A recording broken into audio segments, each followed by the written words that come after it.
Hello friends, welcome back to my channel. आज एक और टॉपिक आपके साथ में शेयर करने के लिए आई हूँ। जो लोग फर्स्ट टाइम मेरी वीडियो को देख रहे हैं, मैं आपको बता देना चाहती हूँ, छोटी छोटी स्टोरीज, पैराग्राफ, ऐसे मैं आपके साथ शेयर करती रहती हूँ, जिनसे हम बहुत सारे न्यू वर्ड सीखते हैं, अपनी वोकैबुलरी को इम्प्रूव करते हैं। साथ ही जो भी ग्रामर दी जाती है, मैं कोशिश करती हूँ कि ईजी वे में आपको एक्सप्लेन कर सकूँ। सो यस, यह पार्ट 2 होने वाला है, द फ्रेंडली मंगूज। जो स्टोरी मैं आपके साथ में शेयर की थी उसी का। अगर आप खाली इंग्लिश सीखना चाहते हैं तो उसके लिए आप यहाँ से शुरू कर सकते हैं, बट अगर आप चाहते हैं कि स्टोरी भी पूरी रीड करी जाए तो आप इसका पार्ट 1 भी देख सकते हैं। उसका लिंक मैं आपको डिस्क्रिप्शन में और कमेंट बॉक्स में पिन कर दूंगी, जिससे कि इजीली आप उसको देख सकें। सो स्टार्ट करते हैं रीडिंग और देखते हैं आगे क्या हुआ। As soon as the wife leaves for the market, the farmer also goes to the field to meet his friends. As soon as, जैसे ही या फिर जितनी ही जल्दी, द वाइफ जो उसकी पत्नी थी, लीव यानी कि छोड़ती है, for the market.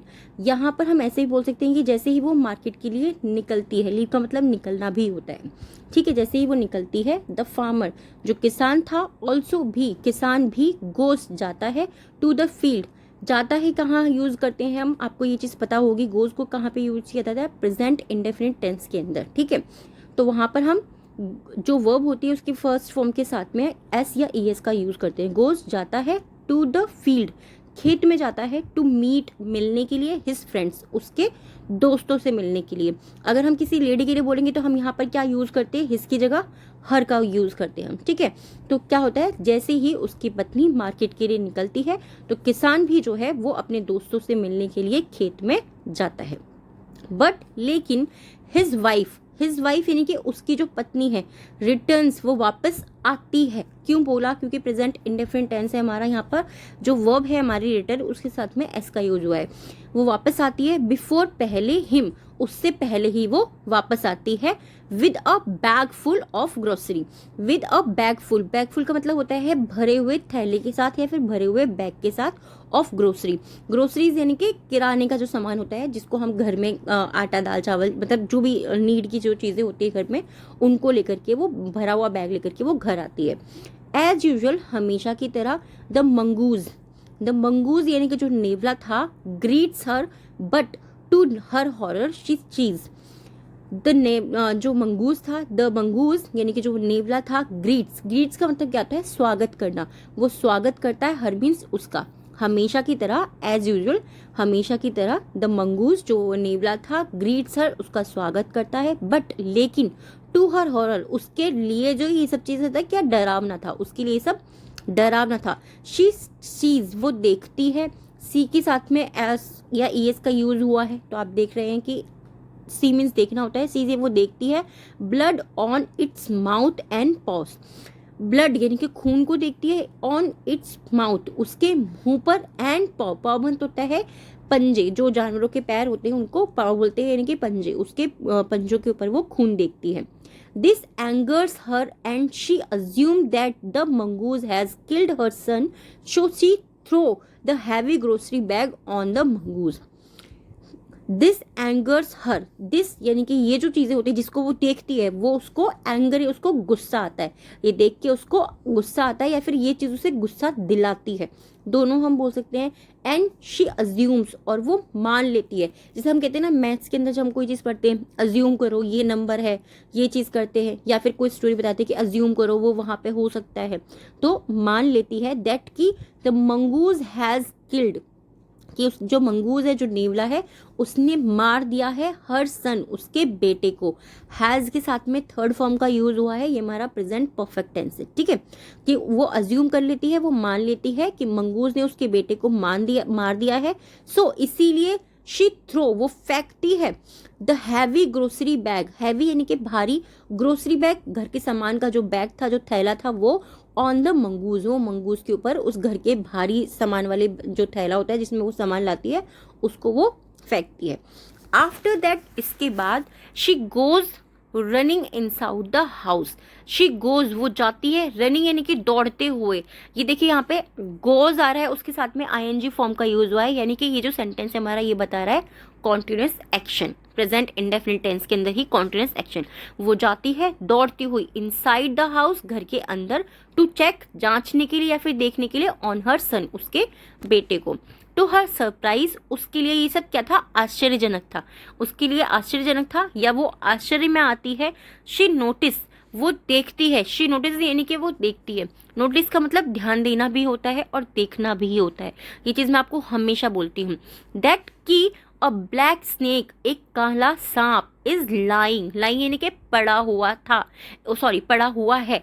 The black snake, जो काला सांप है, इज लाइंग, वो पड़ा हुआ है ऑन द फ्लोर, फ्लोर यानी कि सॉरी ऑन द ग्राउंड, इनके जमीन पर जो है एक काला सांप पड़ा हुआ है। वो हमारा क्या हो गया, वो हमारा हो गया present continuous tense. It is stone up and bleeding while the baby is sound sleep. It is stone up, वो फटा पड़ा था, वो फटा पड़ा हुआ है, एंड और ब्लीडिंग, और खून बह रहा है, वाइल जबकि, या जब, the baby is sound sleeping, जबकि वो बेबी जो है, उसका जो बच्चा है वो गहरी नींद में है। ठीक है, ये हमारा क्या है, ये हमारा प्रेजेंट का सिंपल सेंटेंस है। जहाँ पर भी हमारा इज आर एम का यूज़ होता है और वर्ब की फर्स्ट फॉर्म ही यूज़ हो रही है, कोई आईएनजी फॉर्म नहीं यूज़ हो रही है, तो वो हमारा क्या हो जाता है, वो हमारा हो जाता है सिंपल टेंस। सून, जल्द ही, शी रियलाइजेज, उसको महसूस होता है या फिर उसको एहसास होता है, दैट की, दैट मैटर, सून जल्द ही, शी रियलाइजेज, उसको एहसास होता है, दैट मैटर, जो मामला था उसको वो एहसास होता है। ठीक है, जल्द ही उसे उस मामले का एहसास होता है। And comes outside to check on the mongoose, comes outside, और वो बाहर आती है, बाहर, आउटसाइड इनके बाहर, कम्स मीन्स आती है, टू चेक देखने के लिए, ऑन द मंगूज, मंगूज को देखने के लिए वो बाहर आती है। However, हालांकि, she finds out that it has died and it leaves her devastated. हालांकि she find out मतलब क्या होता है, पाना, finds out वो पाती है, that कि it has died, कि वो मर गया है या वो मर चुका है। ये भी हमारा क्या सेंटेंस है, आप मुझे कमेंट बॉक्स में बताएंगे। It has died, only it has died, ये कौन सा हमारा टेंस है, ये कमेंट बॉक्स में आपको बताना है। एंड इट लीव्स, और वो छोड़ता है, हर डिवास्टेशन, अब ये जो है वो उसको तहस नहस कर छोड़ता है या फिर उसको वो बर्बाद कर देती है। ये वाली जो चीज़ होती है वो उसको परेशान, बर्बाद करने का मीनिंग क्या हुआ कि वो उसको ये चीज़ परेशान करती है कि मैंने कितना बुरा कर दिया। The mongoose saved her baby from the snake but her impulsive reaction killed him. The mongoose, जो नेवला होता है, सेव्ड, बचाया था, हर बेबी, उसके बच्चे को बचाया था, फ्रॉम द स्नेक, सांप से उसने उसके बच्चे को, नेवले ने बचाया था, बट लेकिन, हर इम्पल्सिव, इम्पल्सिव का मतलब क्या होता है, संवेदनशील या फिर आवेग में आना, मतलब एकदम तैश में आ जाना। रिएक्शन, उसकी जो वो संवेदनशील जो प्रतिक्रिया थी या गुस्से में आने वाली, एकदम एकदम हड़बड़ी में जो आने वाली प्रतिक्रिया होती है, किल्ड हिम, उसने उसे मार दिया। शी ब्रेक्स डाउन, वो टूट जाती है। ब्रेक्स डाउन का मतलब क्या होता है, ब्रेक डाउन मतलब होता है, फ्रेजल वर्ब है हमारी, ब्रेक डाउन यानी कि टूट जाना। ब्रेक मीन्स वैसे तो तोड़ना, डाउन मतलब नीचे होता है, बट फ्रेजल वर्ब में आपको मैं हमेशा बता चुकी हूँ, फ्रेजल वर्ब में मीनिंग चेंज हो जाते हैं। शी ब्रेक्स डाउन क्राइंग, वो टूट कर रोती है। एंड रिग्रेट्स, और पछताती है, acting too hastily without thinking first, acting यानी कि अपने कार्य के ऊपर, टू हैजली यानी कि बहुत ही जल्दबाजी में किए गए अपने कार्य के लिए वो पछताती है और टूट कर रोती है। Without thinking first, without means के बिना, थिंकिंग सोचे बिना, फर्स्ट पहले सोचे बिना, जल्दी से किए गए अपने कार्य के ऊपर वो पछताती है और टूट कर रोती है। दस, इस प्रकार, इट टेल्स अस, ये हमें बताता है, दैट की actions done in anger can mostly produce wrong decisions. इस प्रकार, इट टेल्स अस, ये हमें बताता है कि दैट की एक्शन, जो कार्य, डन इन एंगर, जो क्रोध में किए गए हैं। देखिए, डन क्या होता है, थर्ड फॉर्म होती है, इसका मतलब होता है किया जाता है, खाया जाता है, पिया जाता था, खाया जाता था। जब ऐसे वर्ड हम बनाते हैं ना, मोस्ट ऑफ द टाइम हम उस टाइम पे थर्ड फॉर्म का यूज करते हैं। इट टेल्स अस, ये हमें बताता है कि क्रोध में जो किया गया कारण है, कैन हो सकता है, मोस्टली अधिकतर, प्रोड्यूस वो देता है, रॉन्ग डिसीजंस, वो गलत परिणाम प्रोड्यूस करता है, गलत परिणाम देता है। प्रोड्यूस करना मतलब क्या होता है, देना, किसी भी चीज़ का उत्पादन करना या कोई चीज़ देना। ठीक है, तो सिंपली इसका मीनिंग क्या हुआ, इस प्रकार ये जो स्टोरी है या फिर ये जो चीज़ है, ये हमें बताती है कि क्रोध में करा गया कोई भी काम अधिकतर वो हमें गलत परिणाम देता है। आई होप दे सकता है, सॉरी कैन का यूज़ हुआ है यहाँ पर। और आज के जो 3 वर्ड हैं जिनसे आपको सेंटेंस बनाना है, फर्स्ट है इम्पल्सिव, संवेदनशील, या फिर हम बोल सकते हैं कि एकदम आपे में आ जाना या फिर आवेग में आ जाना, डिवास्टेटेड तहस नहस, और रिग्रेट यानी कि पछतावा। डिक्टेशन के जो 3 वर्ड हैं, फर्स्ट है हमारा grocery, assume and reaction. Grocery, assume and reaction. I hope ये वीडियो और ये टॉपिक आपको पसंद आया होगा। स्टोरी कैसी लगी है प्लीज़ मुझे कमेंट बॉक्स में ज़रूर बताइएगा।